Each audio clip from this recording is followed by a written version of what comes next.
Presidente Marcos, anong masabi mo sa mga tao sa inyong lugar na bumaba na ang presyo ng bigas? Kung ano yung pinambili nila, ganun din ang presyo.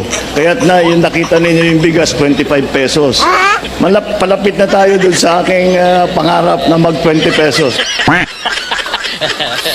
Bakit dito sa amin sa Mindanao, bakit nagmahalan ang presyo ng bigas? Hindi ko alam yan dahil ang kadiwa pinagbibili natin, chinek ko nga eh. Pinagpapabili tayo, ang binibenta natin na bigas is at 29 pesos. What? Kaya hindi ko alam yung 50 pesos, baka hindi sa amin galing yun, baka sa ibang source yun.